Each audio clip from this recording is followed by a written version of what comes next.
final do tema de número 12, a alma humana. Então hoje nós encerraremos esse tema. Nós temos apenas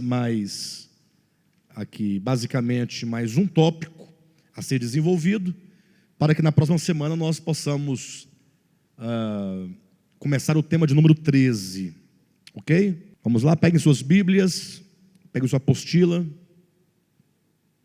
Nós temos falado aqui desde o começo desse tema, que o homem integral, ele tem uma composição, parece até mesmo uma certa contradição, mas o fato é que o homem, ele é formado de espírito, alma e corpo.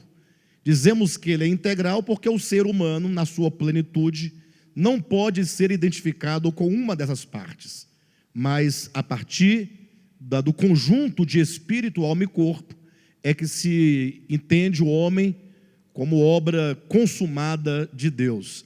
E isso é extremamente importante. Hoje nós queremos entrar em um aspecto essencial desse entendimento.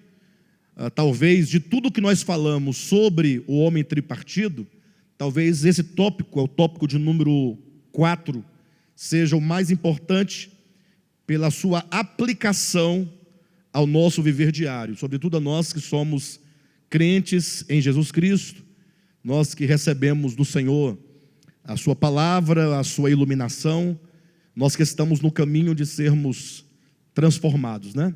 Ou pelo menos nós que temos tal consciência que estamos neste caminho. É certo que toda a humanidade, de certa forma, ela é alvo do trabalhar de Deus. Deus trabalha na humanidade como um todo.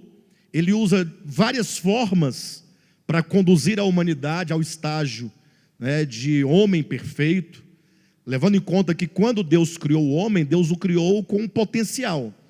Ou seja, potencialmente o homem criado, ele tem toda a condição de vir e de chegar a ser o homem para o qual Deus o criou, ou chegar ao nível, né, de humanidade conforme o Senhor deseja para o homem, para que o homem alcance isso. Até mesmo o próprio desenvolvimento da humanidade, do ponto de vista das ciências, da tecnologia, né, do conhecimento, isso é obra de Deus. Nós não podemos pensar como muitos, senão a maioria esmagadora dos crentes e teólogos acreditam que o trabalhar de Deus é um trabalhar restrito à igreja, como se Deus não fosse o Deus da criação, como se Deus não fosse o Deus de todos os homens, né? Esse é um pensamento faccioso, isso é muito próprio e é típico de seita. A seita é um grupo de pessoas, por maior que seja esse grupo, que se entende como uma totalidade, ou se entende como sendo um grupo total no qual Deus trabalha, para o qual Deus trabalha, com o qual Deus tem compromisso, excluindo todas as pessoas que não fazem parte daquele grupo. Isso se dá muito, sobretudo, no cristianismo, quando se fala, a partir do momento que se dividiu, o catolicismo romano, dos protestantes, né? A própria igreja romana também é dividida, mas há um consenso, né, entre esses dois grupos de que, embora haja uma cisão dentro do catolicismo em razão do problema do governo, no caso do Papa, mas eles se entendem enquanto igreja. Mas quando chega do protestantismo para frente, aí começa uma cisma muito complexa, um espírito de seita é muito grande, porque os protestantes entendem que para alguém ser salvo, tem que sair do catolicismo para entrar para o protestantismo. Eles não conseguem conceber a ideia da possibilidade de haver salvos lá dentro do catolicismo. E se não há, segundo esse entendimento, salvos dentro do catolicismo, que dirá fora do cristianismo, essa grande religião. Aí, para o cristianismo, então está fora de qualquer cogitação. Quando veio depois o movimento pentecostal, melhor chamado de movimento carismático, ou seja, todas as linhas dentro do protestantismo que se enveredou pela via da busca dos dons espirituais, das manifestações do Espírito Santo. Essa questão mais experiencial, de experiência com Deus, de experiência com o Espírito Santo, de receber os dons e manifestar os dons, sobretudo os dons supostamente miraculosos ou misteriosos. Miraculosos seriam os dons de cura, por exemplo, e os misteriosos seriam aqueles dons mais voltados para a revelação, línguas, profecias, aquilo que não se pode comprovar, mas isso que é um mistério que acontece. Enfim, daí para frente desse movimento carismático, que mais conhecido como movimento pentecostal, e agora neopentecostal, e ainda tem mais um ultrapentecostal que está surgindo, mas ainda não está muito evidente, não vamos falar dele por enquanto, mas ele já está em vias de aparecimento, logo logo vocês vão poder identificá-lo facilmente. De todo modo, essa última manifestação do cristianismo, que é dos dons, os carismáticos ou os pentecostais, aí eles criaram uma cisma também, inclusive em relação aos próprios protestantes. Se bem que hoje não há muita cisma em relação aos reformados. Hoje em dia já há uma certa comunhão entre eles. Mas há 30 anos, um assembleiano jamais pensaria que um batista poderia ser salvo. Isso era ensinado em igreja. O batista era condenado. Por quê? Porque eles entendiam, por exemplo, que se a mulher usasse calça esporte, ela iria para o inferno. Isso era consenso no meio da Assembleia de Deus, Ministério de Madureira, Ministério de Missão, Ministério de Ipiranga, né? Então, como os batistas não tinham esse costume, então logo havia uma cisma muito grande entre eles. Bem, de todo modo, com o tempo hoje isso está muito mais suavizado, a relação é maior. Hoje você já pode encontrar pastores reformados pregando em igrejas pentecostais. O contrário você não vê, mas os reformados geralmente estão pregando. Até mesmo recentemente houve um congresso reformado na sede da igreja Baleia, lá na W5, né? Plano piloto, o que significa que as barreiras estão quebrando. Mas de todo modo esse é um espírito o quê? Um espírito faccioso.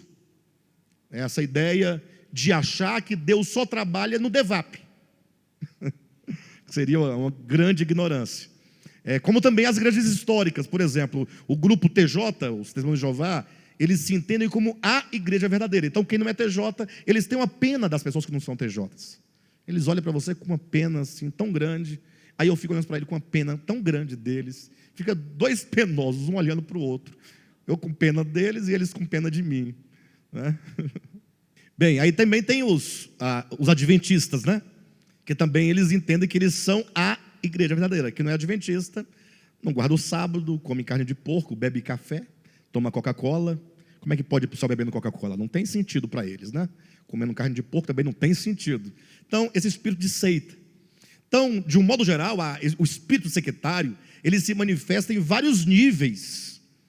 E nós não podemos absolutamente cultivar tal espírito sectário, sobretudo em relação à humanidade de um modo geral. Então Deus está trabalhando de um modo geral na humanidade. Para vocês terem uma ideia, imagine só, vamos pegar aqui, por exemplo, só para vocês entenderem o falar de Deus nesse aspecto, para que ninguém tenha dúvida. Imagine vocês, Romanos capítulo 3, quando Paulo faz aquela pergunta tão célebre, né? Qual, pois, a diferença? Ou qual, pois, a vantagem de ser judeu em relação aos gentios? Se nós reconstruirmos esse contexto, ora, imagine só que no tempo de Paulo, o judaísmo ainda era tido e era visto como sendo a religião que Deus teria estabelecido sobre a terra como única religião certa. Seria a religião que é fruto da revelação de Deus a Abraão, Isaque e a Jacó. Se bem que a revelação de Deus para Abraão, Isaque e Jacó, para os patriarcas, não tem relação com a religião judaísmo. Deus não cria judaísmo, Deus dá a revelação. Agora, somente depois do retorno do povo de Israel do cativeiro babilônico, é que os judeus criam a religião judaica, chamada de judaísmo. O judaísmo ele é próprio do tempo pós-exílico, mais precisamente do tempo de Malaquias a Mateus, aqueles 400 anos ali intertestamentários, né? Isso porque eles se organizaram como religião e a revelação deixou de agir no âmbito da revelação para se organizar dogmaticamente e estabelecer uma cadeia de raciocínio e de usos e costumes, e de práticas, e de tradições que determinavam então a estrutura ou a tessitura do judaísmo. Tá certo? De todo modo, é o momento que a revelação deixa de ser vista como revelação para se estruturar dogmaticamente. De todo modo, quando Paulo pergunta qual é a vantagem de ser judeu em relação ao gentio, aí ele explica uma série de coisas, diz que há muitas vantagens, mas somente no sentido de que a vantagem se torna uma desvantagem. Quando é que a vantagem se torna uma desvantagem? Ora, a vantagem é que os judeus receberam as revelações de Deus. Eles eram os oráculos, os receptáculos daquela revelação. O que os torna o quê? Responsáveis. O que agora os responsabiliza. Essa é uma grande diferença. Mas no que tange ao que eles eram na consciência e na vida prática dos judeus em geral, Paulo diz que não há nenhuma vantagem, uma vez que tanto o judeu quanto os gentios estão debaixo de quê? Do pecado. Ambos precisam da graça de Deus. Se um judeu é salvo ou um gentio é salvo, ambos são salvos pela graça divina, por meio do Cristo de Deus, que é Deus de todos. Veja como Paulo quebra qualquer ideia de espírito faccioso. Então nós temos que entender que Deus está trabalhando na humanidade. Evidentemente que nós temos que reconhecer, isso com um espírito bastante humilde, apenas um reconhecimento que não pode ser negligenciado, que é certo que Deus ele tem um maior meio de ação, ou uma maior possibilidade de ação, onde a palavra é pregada com maior transparência, com maior veracidade. Lógico, dentro de um grupo de pessoas que tem os seus dogmas humanos e que não atentam para a revelação de Deus na pessoa do seu filho, ali a dificuldade é maior. Deus está trabalhando, ainda que seja por meio de tutores, né, por meio do aio, né, mas está trabalhando. Só que ali o trabalhar é bem mais lento, ao passo que onde tem a palavra no centro de todas as coisas, tendo Cristo enquanto a palavra, a possibilidade é maior. Não quer dizer que haja um maior trabalhar, porque pode haver um volume maior de palavra, mas pode haver também resistência no coração quanto a receber a palavra por meio da fé. Não pense você que o fato de você concordar com essa ou aquela doutrina significa que você a recebe pela fé. São duas coisas distintas. A pessoa pode se orgulhar de ter uma verdade. Os judeus se orgulhavam de que eles tinham a verdade sobre o Messias, as profecias sobre o Messias. Eles tinham a verdade no sentido técnico, no sentido dos estudos da teologia, mas eles foram capazes não somente de desprezar o Messias, mas de crucificá-lo. Então eles não receberam a palavra por meio da fé. Então, nessa introdução, estou apresentando que Deus está trabalhando em toda a humanidade para levá-la ao estágio de varão perfeito, ao estágio de uma humanidade que possa refletir aquilo que ela é de fato e de verdade. Pastor, o que é que ela é de fato e de verdade? Ela é crística. Todo homem é crístico em natureza, no sentido de que todo homem ele tem como quintessência da sua existência o sopro divino, que é o Espírito divino, que é a lâmpada de Deus, que está lá em Provérbios 20, 27. Quando fala a lâmpada do Senhor, o espírito humano é a lâmpada do Senhor.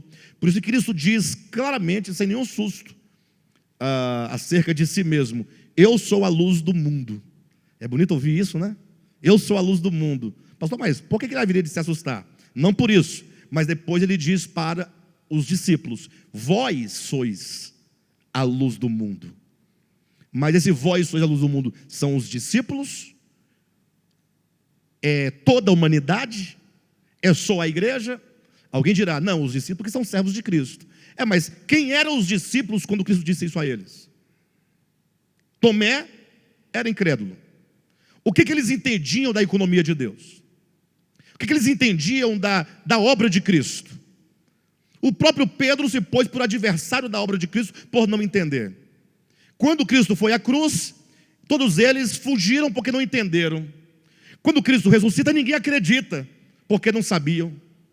Então não se pode dizer que eles eram os crentes, de quem se pode dizer, vós sois a luz do mundo. Ser a luz do mundo é ser em potencial. Isso, Deus fez o homem como uma lâmpada. Há uma lâmpada dentro do homem. Provérbios 20 e 27, tornam a repetir. E essa lâmpada é o espírito humano. E a luz dessa candeia no espírito humano é o próprio Logos.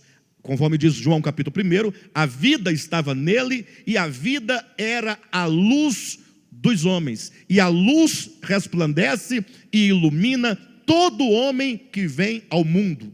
Então a luz primeiramente ilumina o homem. E este homem iluminado agora pode ser a luz do mundo, desde que ele tenha sido primeiramente iluminado. Entenda iluminado não como a mera revelação, agora eu descobri a verdade, não, agora eu entendi a verdade. Não, iluminado no sentido de quando a sua consciência, ela se expande a tal ponto de não somente você compreender as coisas referentes a Deus, a si mesmo, a criação, a todas as coisas, mas que você agora vive por meio dessa luz. Aí você se torna uma luz. Por isso que a Nova Jerusalém será um grande candelabro. Se você lê a imagem descrita da cidade santa de Jerusalém, que desce do céu, se você pudesse visualizar, você vai perceber que ela tem uma aparência, de um grande candelabro sobre a terra. Então Deus está trabalhando para esse fim, Deus está conduzindo. E aí nesse caminho do trabalhar de Deus, há aqueles que já avançaram muito, há uns que avançaram menos, há outros que avançaram quase nada.